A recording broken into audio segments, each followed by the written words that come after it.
조금 전에 소개가 있었습니다마는 동국대학의 명예교수로 있는 이재차입니다. 동국대학에서 정년을 하고 현재 금강불교대학의 학장을 맡고 있기도 합니다. 앞으로 50분 동안 어떻게 벌고 어떻게 살 것인가 하는 그런 제목으로 말씀을 드릴까 합니다. 어떻게 벌고 어떻게 사냐 하는 그런 내용이라면은 우리가 일반적으로 경제라고 하는 말로 표현할 수가 있겠죠. 다시 말해서 불교의 경제관, 부처님께서는 그 경제 문제에 대해서 우리들이 살아가는데 경제적인 생활을 하는데 어떤 가르침을 주셨느냐, 이것을 살펴보는 것이 그 내용이 되겠습니다. 근데 우리가 불교 경제라고 할 때는 두 가지 면이 있습니다. 하나는 스님들이 살아가시는데 스님들은 절에서 생활을 하시고 또 부처님 당시부터 부처님께서 그 제자들에게 혼자 어디서 수도하고 혼자 살지 말아라. 반드시 3명 이상이 한데 같이 살아라 하는 그런 말씀을 남기셨어요. 그러니까 자연히 스님들이 생활을 하신다고 하면은 절에서 여러분들이 공동 생활을 하시는 거예요. 혼자 사시는 게 아니고. 이제 그렇게 되다 보면은 절 짓는 문제도 그렇고 또 절을 한번 지으면은 절을 유지 운영해야 돼요. 건물이라고 하는 것이 자꾸 세월이 지나면은 손질을 더 해야 되니까. 그 다음에 스님들이 또 먹는 문제, 또 스님들이 입는 문제, 이런 것이 다 경제에 관계되는 문제가 됩니다. 또 요즘에 와서는 스님들이 사회 활동이 좀 활발해지셔가지고 포교 활동을 비롯해서 사회복지 활동까지 스님들이 하고 계신데 그게 거저되는 게 아니란 말이에요. 다 돈이 있어가지고 포교 활동도 할 수 있고 사회복지 활동도 할 수가 있는 거죠. 그러니까 그러한 스님들 생활에 관계되는 경제 문제가 하나 있을 수가 있고요. 또 하나는 우리 재가인들이, 우리 신도들이 말이죠. 신도들이 생활을 하는데 뭐 가정생활, 사회생활을 하는데 어떤 경제생활을 하는 것이 좋겠느냐, 이러한 면이 하나 있어요. 그러니까 오늘의 주제가 어떻게 벌고 어떻게 살 것이냐 이렇게 되어 있으니까 우리 신도들이, 우리 재가 신도들이 어떤 경제생활을 하는 것이 바람직하냐 하는 그 불교적인 내용을 살피는 것이 이제 주제가 됩니다. 그래서 우선 얘기를 우리 재가인들의 경제생활에 대한 부처님의 말씀을 먼저 소개를 드리고 시간이 허락하면은 또 스님들의 경제생활 문제, 스님들의 생활 문제는 우리가 보통 사원경제다 이렇게 이름을 붙일 수가 있어요. 절의 경제, 그 사원경제에 대해서도 시간이 있으면 좀 말씀을 드릴까 이렇게 생각을 합니다. 어떻게 벌고 어떻게 살 것이냐 하는 그런 제목으로 특강을 요청받았을 때 얼핏 내 머리에 아유 그거야 뭐 개같이 벌어서 정승같이 쓰면 되는 건데 이런 생각이 퍼뜩 떠올랐습니다. 근데 개같이 번다고 하는 그 말 뜻에 그 본래 뜻이 뭔가? 개는 이렇게 게으른 개를 우리가 본 일이 없어요. 부지런합니다. 아침부터. 물론 이제 온열 삼복지경에는 그냥 더위에 못 견뎌가지고 낮에 그냥 축 늘어져서 낮잠 자는 개도 있지만 일반적으로 개는 부지런하다. 이것저것 막 뛰어다닌다. 그러니까 이제 부지런하게 요즘에 이제 이런 일 있잖아요. 3D 현상이라고 해가지고 어려운 일, 골치 아픈 일, 뭐 그런 걸 깊이 하는 그런 현상들이 있는데 그런 걸 가리질 않고 개가 뭐 3D 깊이 현상이 있겠습니까? 뭐 더럽고 뭐 힘들고 어려운 거 다 그냥 뭐 관계없이 뛰어다니면서 살아갑니다. 그걸 가리켜서 개같이 벌어들인다. 나쁜 뜻이 아닙니다. 아주 열심히 부지런히 살라는 얘기가 되는데 이제 그런 뜻으로 개같이 보려고 하는 말인지 좀 더 또 조금 나쁜 뜻으로 악착같이 남이야 어떻게 되었든 간에 그저 나만 그저 돈 보면 된다고 하는 이제 그러한 뜻으로 개같이 본다고 하는 말인지 요거를 확실히 먼저 해야 되겠는데 남이야 어떻든 간에 악착같이 남을 괴롭히건 남을 속이건 관계없는 그런 뜻으로서 개같이 본다고는 생각하지 않습니다. 역시 부지런히 또 열심히 뛰어다니면서 버는 그런 생활 태도를 가리켜서 개같이 본다고 한다고 한다면은 바로 부처님의 그 말씀의 정신은 우리 재가인들이 어떻게 볼 것이냐 하는 것에 대한 부처님의 말씀의 정신은 개같이 보려는 거다 마찬가지다 그런 얘기예요.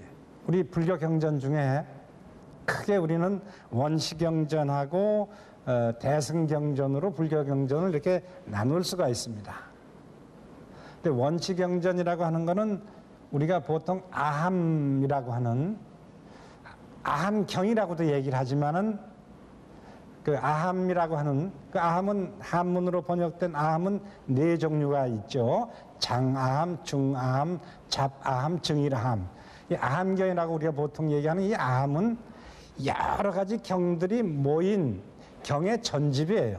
그러니까 장아함하면 장편의 경을 모은 전집이고 중아함 하면은 중편의 경을 모은 전집이고 그런 이제 여러 경들이 그 아함에 들어있는데 바로 그 아함경이라고 하는 거는 부처님께서 설교하실 때 그 내용에 가장 가까운 그것이 아함경이다 그런 얘기예요. 다시 말하면은 부처님의 숨결이 들리는 경 이게 아함경이고 대승경이라고 하는 거는 그 아함경을 바탕으로 해서 훗날 대승불교 시대에 들어와서 성립된 경이 대승경전입니다. 그러니까 이제 아주 부처님 당시에 가장 가까운 경이 아함경인데 그 아함경에 보면은 우리 재가인들이 어떻게 살아가라 하는 말씀이 가장 많이 나와 있어요. 대승경전은 별로 그게 안 나와 있고 철학적인 종교적인 깊이 있는 얘기만 설교만 거기에 담겨져 있는 거죠. 그러니까 이제 부처님께서 설교하실 때 우리 일상 주변에 있는 이야기를 이렇게 많이 인용을 하시면서 설교를 하셨어요. 모두 알아듣기 쉽게. 그래서 우리 주변에 이야기가 많아요. 우선 우리가 절에서 이 법회 의식을 할 때 사용하는 목탁 있잖아요. 그 목탁을 보면 알 수가 있는 거죠. 그 목탁은 그 모양이 물고기 모양입니다. 그 물고기 꼬리 부분에 이렇게 손잡이가 있어가지고 이제 목탁을 두드리는데 왜 하필이면은 물고기 모양을 나무로 이렇게 다듬어가지고 그걸 두드리느냐 그러니 아픈데 때리면 아프잖아요. 그 자비를 내세우는 불교에서 왜 고기를 때려가지고 고기를 나무로 만든 고기 일망정 아프게 하느냐 그러니 그거는 요 물고기를 보고 물고기 같이 살아라 하는 그런 생각을 항상 하게끔 목탁을 보면서 그걸 생각하게 하기 위해서 목탁을 물고기 모양으로 만든 거다 그러니 사실 전문가들한테 의뢰를 해보면요 물고기도 잠을 잡니다. 근데 우리가 이렇게 어항에다가 이렇게 붕어 같은 걸 이렇게 금붕어라든가 열대어를 키울 때 보면요 물고기가 잠자는 걸 볼 수가 없어요. 왜냐하면 우리가 잠을 잔다고 하면은 저 바닥에 벌렁 누워가지고 눈을 감고 있으면 그게 잠자는 건데, 물고기가 그 어항 바닥에 벌렁 누워가지고 눈 감고 있는 거 여러분 본 일이 있습니까? 없습니다. 우리가 보통 잠잔다고 하면은 다른 짐승도 그렇고 우리 사람도 그렇고 이렇게 누워서 자거든요. 그러니까 누워서 자는 걸 볼 수 없으니까 물고기는 잠을 안 잔다 하는 그런 인상을 우리한테 끼쳐주는 거죠. 그러니까 목탁을 물고기 모양을 만들어가지고 두드리는 거는 잠도 안 자는, 벌렁 누워서 눈 감고 잠도 안 자는 저 물고기 같이 부지런히 살아가거라 하는 것을 일깨워주기 위해서 목탁을 물고기로 만든 거다 그러네요. 이렇게 아주 불교는 부지런히 살아간다. 이걸 이제 불교적인 말로는 정진이라고 그러죠. 정진한다, 용맹정진한다 그럽니다. 근데 보통 우리가 절에서 스님들 또는 신도들이 절에 와가지고 기도를 한다든가 수도를 열심히 하는 것을 우리가 보통 정진한다, 용맹정진한다 그럽니다만은, 살아가는 것도, 가정생활하는 것도 열심히 살아가는 그것도 정진이죠. 그거를 내세우는 겁니다. 어떤 불교의 경전, 어떤 부처님 말씀을 보더라도 절대로 게으름 피라는 말씀은 없고 부지런히 살아가거라. 부지런히 살아가야 아까 얘기했듯이 돈을 벌 수 있다 그런 얘기입니다. 다시 말하면 부처님은 우리 재가인들이 열심히 자기 일에 종사해가지고 게으름 피지 말고 그래야 돈을 벌 수 있다. 재가인들이 돈을 벌도록 말씀을 하신 겁니다. 사실 이 불교하고 경제하고 거리가 먼 것 같이 우리가 생각이 되죠. 왜냐하면 불교는 집착에서 벗어나라고 하는 얘기를 합니다. 특히 재물하고는 거리가 먼 거, 재물에 우리가 마음이 쏠리고 마음을 뺏기는 그거를 경계하는 것이지, 재가인들이 돈 버는 거를 절대로 부처님은 경계하지 않았어요. 열심히 벌어가지고 돈 많이 벌려고 하신 겁니다. 그러니까 이제 재산을 없애는 이런 일을 하면 재산이 없어진다고 한 그런 부처님의 말씀을 보면은, 술 같은 데 빠지면은 이게 재산을 없앤다. 사실 불교는 이 술을 대단히 금하는 종교입니다. 지금 현재 이 지구상에 아주 큰 종교가 3대 종교가 있죠. 불교, 기독교. 물론 기독교도 이제 신교, 구교로 나눕니다만은 그걸 합해서 기독교. 또 하나가 회교예요. 이슬람교. 근데 이슬람교가 또 이 술을 아주 금하는 종교입니다. 불교가 그렇고. 근데 이제 불교는 이제 차츰 술을 금하긴 금하되 조금, 왜냐하면 그냥 술을 먹다 보면은 사람이 술을 마시다가 나중에는 이제 술을 마시게 되고 그만 술한테 사람이 맥혀버리는 곤드레만드레가 돼가지고 정신을 잃고, 정신을 잃게 되면 부지런히 살아가는데 이 지장이 있는 거예요. 하여튼 여러분 다 5계를 받으셨을 텐데 그 5계의 마지막 5번째 부름주계가 있어요. 술 먹지 말아라. 근데 이제 아마 여러분들도 부름주계가 있다. 술은 이러이러해서 나쁘다. 그래서 이제 옛날부터 술 먹지 말라는 부름주계가 있지만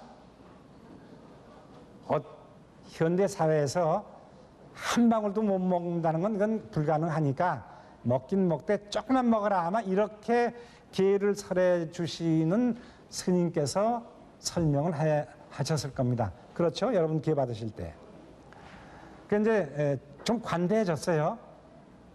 근데 이 술이라고 하는 것이 많이 먹으면, 그러니까 술에 빠지면은 술을 매일같이 먹고 곤드레 만드레 먹는다면 그건 안 된다. 재산을 없애는 거다. 그런 얘기입니다.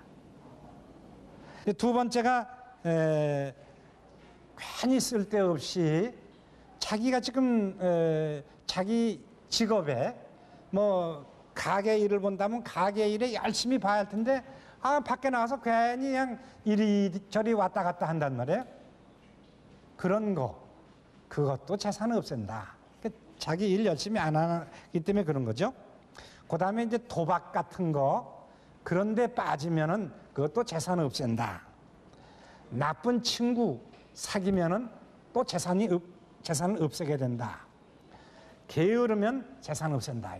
게으른 걸 여기서도 얘기를 하고 있어요.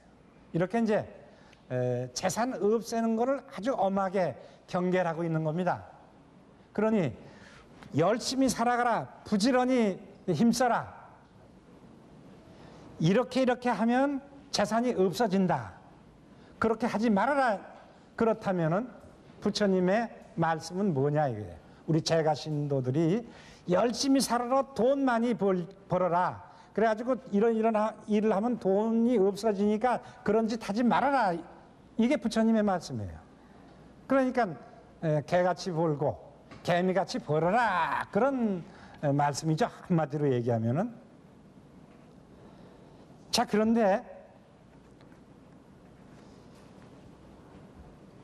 그걸 이제 벌고 쓰는데 말이죠. 부처님에게서만 이걸 찾아볼 수 있는 내용입니다. 뭐 게으름 피라든가 뭐 나쁜 짓 하지 말라든가 하는 그런 것은 성인이라고 우리가 존경하는 분들은 다 그런 말씀 하시는 거죠. 그런데 부처님은 이런 말씀을 하셨어요. 아주 훌륭한 집안의 사람은 옛날 우리 식으로 표현한다면 양반 집의 사람 같으면 수입이 있어요. 열심히 일하면 한 달에 얼마간 수입이 있어요. 또 그 수입을 가지고 식구들이 이제 살아가는데 돈을 쓰잖아요. 그 수입, 지출, 벌어들이고 쓰는 것이 수입과 지출인데 수입과 수입을 잘 알아가지고 거기에 맞게 지출을 해라. 너무 사치스럽게 사는 것도 좋지 않지만 너무 또 궁하게 사는 것도 바람직하지 않다. 이 말씀을 하신 겁니다. 자, 사치스럽게 살지 말아라 하는 것은 다른 성인들 입에서도 나올 수 있는 이야기입니다. 그런데 너무 궁하게 사는 것도 좋지 않다. 그냥 수입과 지출의 균형이 잡힌 생활, 아주 수입과 지출의 밸런스가 맞는 그런 생활을 해라. 부처님 또 그런 말씀을 하셨어요. 아주 여기에 이 대목에 이르러서는 사실상 부처님께 홀딱 반할 지경입니다. 다른 성인들은 거기까지는 얘기를 못한 거예요. 그런데 또 이 부처님은 부처님의 말씀 가운데는 거기에 한 걸음 더 나아가지고 무조건 열심히만 살면 되느냐, 돈 벌어지느냐, 그것도 아니다 이거예요. 그 자기가 종사하는 직업에 전문적인 직업입니다. 거기에 지식이 필요해. 지식이 필요하고 기술이 필요해요. 그러니까 자기가 종사하는 그 직업에 전문적인 지식을 습득하고 배우고 그 다음에 기술을 익혀가 다음에 열심히 살아라 그 바탕에서. 그런데 옳지 않은 부정한 일을 하지 않고 아주 법다우게 살아야 그렇게 해서 돈을 열심히 벌어야 된다. 이런 말씀을 하신 거죠. 근데 돈을 열심히 번다고 하는 데서 아까 얘기했듯이 이러이러한 일을 하면은 재산이 없어진다고 하는 이러이러한 일을 하면 재산이 없어진다고 하는 그런 덕목들을 가만히 보면 이게 금욕적인 겁니다. 사람이란 다 어떤 욕망이 있어요. 자기도 모르게. 편안하게 살려고 하는 욕망, 또 그러다 보니까 이제 뭐 게을르기도 하고 그런 욕망들이 있죠. 욕망에 끌린 생활, 그건 아니다 이거예요. 그 욕망을 억제하는 생활을 함으로써 재산을 없애지 않는다, 그런 얘기가 되는 거죠. 저 독일에 아주 유명한 그 경제학자, 세계적으로 아주 유명한 경제학자가 있었습니다. 막스 웨버라고 하는, 그 막스 웨버가 쓴 책 중에서 아주 세계적으로 유명한 책이 있어요. 프로테스탄티즘의 윤리와 자본주의의 정신 하는 그런 책이 있습니다. 그 프로테스탄티즘이라고 하는 게 바로 이제 그 신교입니다. 천주교가 아닌 신교, 기독교죠. 우리가 얘기하는 그 기독교의 윤리가 금욕적인 직업 윤리를 가지고 있다. 사람이 욕망에 끄트리지 않고 욕망을 억제하면서 돈을 많이 벌면 그냥 막 사치스럽게 쓰고 싶고 뭐, 그런데 그걸 억제해 가면서 그 돈을 저축을 하고 열심히 자기 일에 종사하는, 그걸 이제 금욕적인 직업 윤리라고 막스 웨버는 규정을 했고, 그것이 바로 그 기독교인들의 윤리다. 그 직업 정신이 자본주의를 일으킨 정신이 됐다, 이렇게 주장한 책이 바로 그 막스 웨버의 프로테스탄티즘의 윤리와 자본주의의 정신이라고 하는 책입니다. 다시 말하면 이제 유럽은 16세기 이후로 산업혁명이 일어나가지고 도처에 공장에 세워지고 그러죠. 그러한 바탕에서 금욕적인 직업 윤리를 가진 기독교인들이 많이 나오다 보니까 자본을 축적을 해가 자본을 많이 늘여서 이것이 결국 오늘날 자본주의의 바탕이 됐다. 자, 이제 어떻게 벌고 어떻게 쓸 것이냐 하는 이제 문제에서, 버는 문제는 지금 말씀드린 그런 내용인데, 어떻게 쓸 것이냐 하는 건 아까 잠깐 운을 텄죠. 너무 지출과 수입과 지출, 수입은 100만 원인데 지출을 120만 원 하면 마이너스가 납니다. 그런 생활하면 안 되고, 수입이 100만 원이면 거기에 알맞게 한 8, 90만 원 쓰고 나머지 저축하고 그렇게 살아라. 이게 이제 부처님의 말씀이란 말이에요. 이제 그런 이제 지출에 대한 말씀이 있지만, 우리가 아함경에 보면은 아주 더 구체적인 말씀이 있어요. 어떻게 부처님이 왕가에서 궁안에서 자라시다가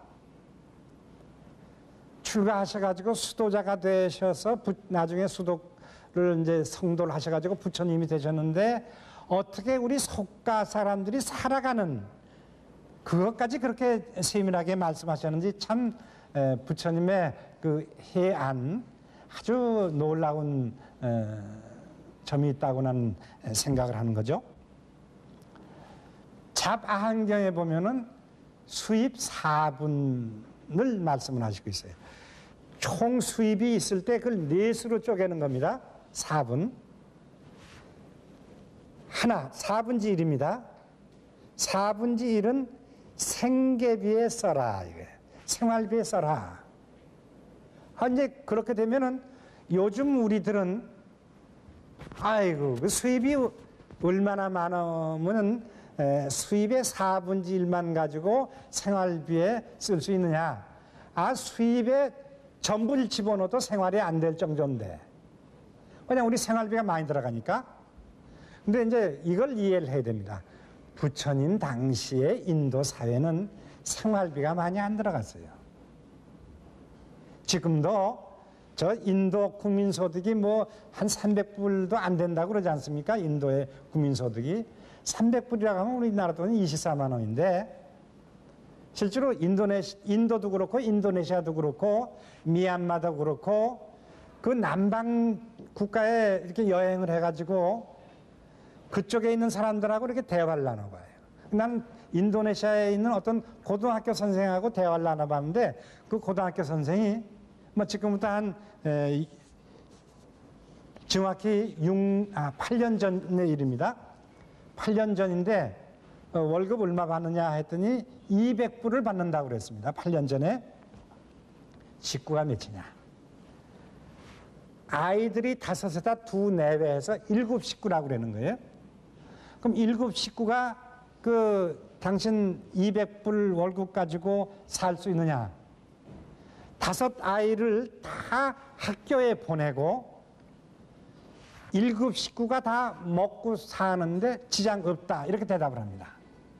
생활비가 그렇게 안 들어가요. 지금 인도도 국민소득이 300불이라고 하죠. 생활비 얼마 안 들어갑니다. 근데 내가 200불 가지고 7 식구가 산다고 한 8년 전에 인도네시아에 내가 갔을 때는 내가 호텔에서 자고 있을 때 호텔에서 하루 자고 3끼 먹는데 100불이 들어갔습니다. 그러니까 난 이틀만 자도 200불이 들어가는데 현지 사람은 그 200불을 가지고 5 식구가 먹고 아이들 5명 학교 보낼 수 있는데 지장 없다. 그렇게 생활비가 안 들어가요. 부처님 당시엔 더더욱. 자, 이제 그러다 보니까 이제 4분지 1만 가지고 생활비에 써라 하는 게 이게 가능하다 그런 얘기입니다. 나머지 중에서 4분 2개입니다. 2개. 사업을 하는 사람이 이제 여기에 해당이 되는데 이 2개니까 결국 반입니다. 자기 수입의 반은 자기 사업에 또 투자를 해라 이게. 무슨 사업을 하는데 그래서 거기서 나오는 거 가지고 그냥 없애는 것만이 아니라 그 자기 소득의 반은 그 사업에다 또 투자를 해야 사업이 조금씩 더 커져간다 그런 얘기예요. 나머지 4분지 1 요거는 저축해라 이런 말씀을 하셨어요. 그런데 이제 그냥 저축해라고만 말씀하신 게 아니고 자기와 다른 사람이 필요로 할 때가 오면은 그때 쓰기 위해서 요거 4분지 1 저축해라. 이게 이제 잡아함경에 나와 있는 수입 4분법이라고 난 이 이름을 붙이고 있습니다. 그런데 또 중아함경에 보면 농사 짓는 사람을 대상으로 해서 또 부처님이 수입 4분법을 말씀하신 게 중아함경에 나옵니다. 4분지 1 생활비에 보태서라 마찬가지입니다. 4분지 1 저축해라 마찬가지입니다. 4분지 1 농사에다가 또 집어넣어라. 사업하는 사람은 아무래도 사업에 돈을 더 반을 집어넣으라고 했는데 농사 짓는 사람에게는 4분지 1만 농사에다 더 집어넣어라. 그리고 나머지 4분지 1은 필요로 하는 사람에게 빌려줘가지고 이자 수입을 얻어라. 요 말씀을 하고 계십니다. 아이고, 부처님이 재가인들에게 돈놀이 해가지고 이자 수입을 하라고 말씀하신 거예요. 놀라운 일이죠. 불교에서 이 이자 수입 하는 거 이거 아주 좋게 봅니다. 우리가 보통 개인이 사채놀이를 할 때 아주 이자율을 높여가지고 고리로 사채놀이 해가지고 돈 받아들이고 돈 갚지 않으면 그냥 여러 가지 수단 방법을 동원해가지고 그 사람 재산을 뺏어오기도 하고 이런 것 때문에 이자놀이 한다고 하면 좀 약간 좀 이상한 생각을 할 수 있습니다만은 이자놀이 하는 가장 대표적인 것이 은행입니다. 안 그럽니까? 은행이 하는 게 뭡니까? 우리들한테서 개개인에게 예금을 받잖아요. 정기예금, 신탁예금, 당자예금, 통지예금 이런 예금을 받아가지고 예금해 준 사람한테 이자를 주잖아요. 은행은 사방으로부터 예금을 받으니까 그 은행으로 모이는 돈은 목돈이 모이는 거죠. 그걸 가지고 사업가한테 빌려줘가지고 사업 자금으로 쓰게 하는 거예요. 그러니까 은행에서 빌려줘서 또 이자를 받는데 은행에서 빌려줘서 받는 이자가 더 높아. 그 중에서 이제 은행에 예금한 사람에게 이자를 떼어주고 나머지 가지고 은행이 유지되는 것이 은행업이에요. 금융업이라는 게. 그 은행 나쁘다고 하는 사람 어디 있습니까?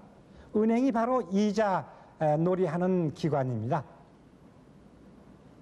불교는 바로 그거. 고리, 아주 무자비한 고리를 하는 그걸 얘기하는 게 아니고 돈을 필요로 하는 사람에게 꿔주고, 이제 부처님 당시에는 주로 농경사회니까 우리 보릿고개가 있었잖아요. 그런 뜻이 이제 농사 짓는 사람이 영세해가지고 그 다음 추수하기 직전에 뭐 먹을 게 없을 때 이제 그 쌀을 구워주고 추수한 다음에 그 쌀 원금하고 이자를 이제 받는, 이제 그걸 보통 얘기하는 거죠. 그거는 그 필요로 하는 사람을 도와주는 일입니다, 이게. 이게 좋은 뜻으로 우리가 이해를 해야 되는 거죠. 이제 이래가지고 나중에 불교에서는 이렇게 이자놀이 하는 거를 권장하다시피 하니까 불교 교단에서 그런 일을 하게 됩니다. 인도에서 대승불교 교단이 생겨나게 된 것도 다 그런 이자노름을 한 그 교단에서 부처님께 바쳐진 재산을 가만히 놔두면 썩어버리는데 그걸 잘 운영을 해가지고 필요로 하는데 빌려주고 이자 수입 얻어가지고 그 이자 수입을 가지고 부처님께 향을 올리고 꽃을 바치고 부처님 고향하는 비용에 쓰고 그랬단 말이에요. 그러려면 그 얼마나 좋은 일입니까? 또 이제 불교가 중국으로 들어온 다음에도 중국 불교에 또 이제 그런 것이 있어가지고 특히 이제 삼계교라고 하는 교단에서는 아주 신도들한테서 요즘으로 말하면 쌀 한 말씩 받아요. 그 절에는 그냥 쌀이 수만 가마니가 모이는 거예요. 그걸 갖다가 이제 필요로 하는 사람한테 빌려주고 이자 수입 깨가지고 그 이자 수입을 가지고 절 유지 운영 또 부처님께 고향 올리는 비용 그런 걸 다 썼던 거죠. 그러면서 또 사회 복지 활동을 했던 겁니다. 그러니까 이제 이자 노름하는 건 아주 나쁜 뜻이 아닙니다. 자, 이렇게 이제 중아함경에서는 농사 짓는 사람을 상대로 해서 4분질은 생활비에 보태 쓰고 4분질은 자기나 다른 사람이 어떤 사건이 생겨가지고 이번에 그 수해가 나가지고 배란간에 집이 물에 잠기고 뭐 먹을 게 없는 그런 일이 생겼을 때 그런 사람들한테 주기 위해서 요거는 주는 게 아니라 거저 주는 겁니다. 보시해 주는 거예요. 보시해 주기 위해서 저축해라. 하나는 4분질은 농사에 또 투입을 시켜라. 투자해라. 나머지 일은 이자 노름해라. 이렇게 이제 수입 4분법을 또 중아함경에서는 얘기를 하고 있습니다. 아주 그냥 그 부처님 그 말씀에 어떻게 쓸 것이냐, 요걸 우리가 머릿속에 집어넣어야 됩니다. 근데 오늘날은 우리들의 그 수입을 가지고 하기야 뭐 대재벌의 영수들 같으면 뭐 1년에 개인 소득이 몇백억, 몇십억 개인 소득이 그렇게 되는 사람이야 수입의 4분의 1만 생활비에 보태서라 이거 해당 안 돼요. 40분의 1만 써도 충분할 거예요. 그러나 보통 우리 일반 시민들, 아주 선남자, 선여인들 자기가 무슨 일을 하거나 열심히 일을 해도 그 수입을 가지고 그 수입의 4분의 1만 가지고는 생활할 수는 없을 거예요. 그러나 월급 생활하는 사람은 나머지 4분의 2 이거는 생활비에 보태 쓰면 되는 거죠. 자기가 뭐 자기 사업을 하는 게 아니고 월급을 받는 사람이니까 이거는 그저 생활비에 보태 쓰면 되고 나머지 4분의 1 저축해라. 그러니까 이제 수입이 있으면은 그 중에 얼마를 수익 저축하라고 하는데 아주 포인트가 있는 겁니다. 저축하는 생활을 부처님은 말씀하고 계신 거고, 또 이제 중아함경에 있는 농사 짓는 사람들에게 하신 그 말씀 같으면은 이제 이자노름 하라는 것도 있는데 그것도 남을 도와주는 일이죠. 근데 저축하는 거는 또 이제 이 필요로 하는 사람이 생겼을 때 자기는 말할 것도 없고 남이, 다른 사람이 필요로 할 때 이걸 보시해 주기 위해서 저축해라고 그랬어요. 저축을 뭐 자기만을 위해서 하라는 게 아닙니다. 바로 또 이것이 불교가 좀 다른 종교하고 다른 점이죠. 보통 누구나 다 저축을 권장하는 건 사실입니다. 현대 사회에서도 다 저축을 권장합니다. 그러나 그 저축은 자기가 필요로 할 때 쓰기 위해서 저축을 권장하는 거지, 남을 위해서 저축하라는 얘기는 다른 사람들한테서는 나오질 않았어요. 부처님 입에서만 나온 겁니다.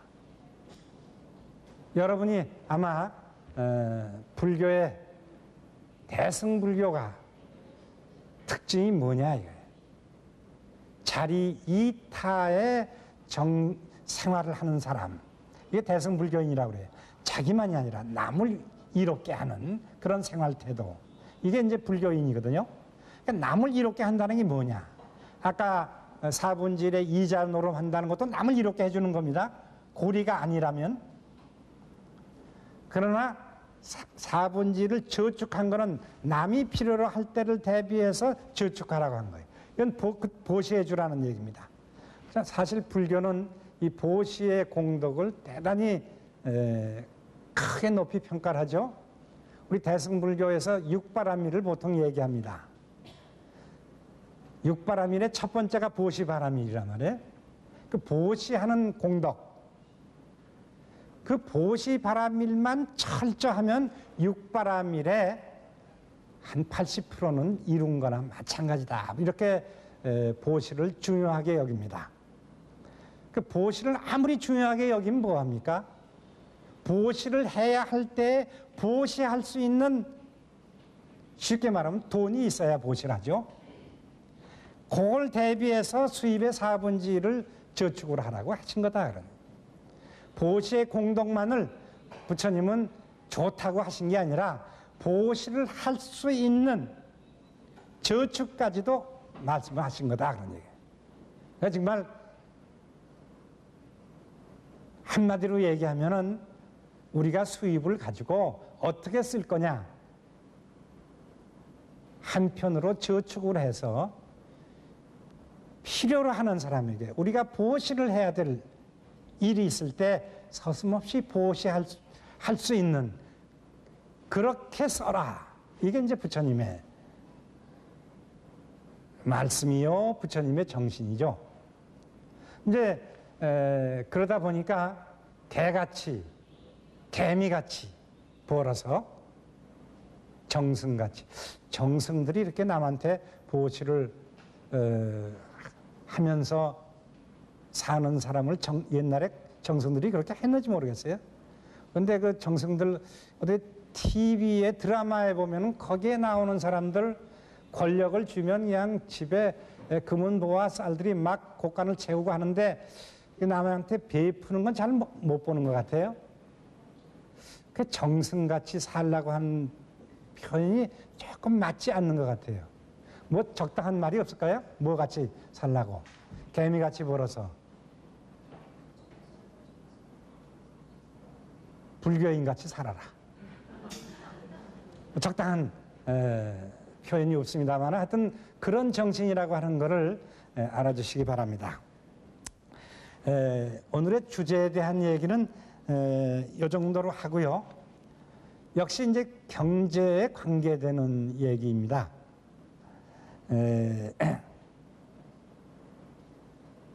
불교에서 무소유를 주장한다, 뭐 이런 얘기를 하는 경우가 있습니다. 여러분도 무소유라는 얘기 많이 들었죠? 불교의 정신은 무소유는 아닙니다. 불교하고 같은 때에 생긴 종교가 인도에, 또 인도에서 우리가 불교 이외의 다른 종교, 바라문교 말고 불교 말고 다른 종교 사상 6가지 대표적인 걸 육사외도라고 그러죠. 그 중에 하나, 자이나교라고 하는 종교가 있어요. 자이나교. 지금 이 자이나교는 인도에도 지금 아직 살아 있습니다. 인도 종교 인구의 한 4%를 차지하고 있는, 없어진 종교가 아니라 인도에 아직 있는 종교입니다. 그 자이나교. 그 자이나교는 무소유를 내세웁니다. 신도들이 지키는 옥에 살생하지 마라, 남의 물건 훔치지 마라, 거짓말하지 마라, 사음하지 마라. 불교하고 똑같습니다. 불교는 5번째가 술 먹지 말아라 이렇게 나와 있잖아요. 근데 이제 술을 조금만 먹어라 이렇게 이제 계율이 바뀌어진 건데, 자이나교는 이 5번째 계율이 소유를 하지 말아라. 무소유가 옥계 속에 들어갑니다. 불교는 옥계 속에, 우리 신도들이 지켜야 할 옥계 속에 무소유가 안 들어갑니다. 자이나교는 무소유가 들어가요. 그 자이나교에 잘 그냥 이렇게 뭐라고 할까요? 익숙하지 못했다고 할까? 뭐 자이나교의 교리라는 건 되게 그러한 거다 하는 것까지는 알고 있었지만, 그 익숙하지 못한 때 이제 인도에 제가 여행을 가가지고 인도 뉴델리에 있는 그 국립박물관에 딱 갔는데, 가봤더니 군데군데 이 불상이 있어요. 그 불상이 있는 위에 이 탑집이 있고, 그런 것이 이제 군데 있는데, 어느 불상 앞에 딱 가봤더니, 거기에 있는 불상은 옷을 안 입고 계신 겁니다. 그래서, 역시 인도는 더운 나라니까 부처님도 옷을 벗고 벌거벗은 나체로 앉아 계시구나. 이렇게 생각을 했죠. 근데 그게 아니에요. 바로 그분이 부처님이 아니라 자이나교의 교주 마하비라 대웅이라고 하는 그분이에요. 자이나교는 무소유를 계율에 넣고 있기 때문에 옷도 안 입어요. 옷을 입어도 이 옷은 내 거예요. 내가 가진 거란 말이에요. 옷도 안 입는 파가 있어요. 그게 공의파입니다. 빌공자 옷의. 옷도 안 입는 파가 있어요. 그래 그 파에 속한 스님들은 그 자이나교에 벌거벗고 다녀요. 이거 내놓고 다 내놓고. 그러다가 이제 그게 안 되니까 이제 백이파, 흰 옷, 흰백자, 옷의자, 그런 파가 2파가 있어요. 불교는 무소유가 아니에요. 뭐냐? 법정 스님이 그 표현을 잘 쓰시는데, 소욕지족, 적은 욕심으로 족한 것을 아는. 필요로, 사람이 살아가려면 물자가 필요해요. 스님들이 또 살아가시는데 물자 다 필요합니다. 옷도 필요하고 다 필요한 게 있어요. 그런데 무소유라면 어떻게 해요?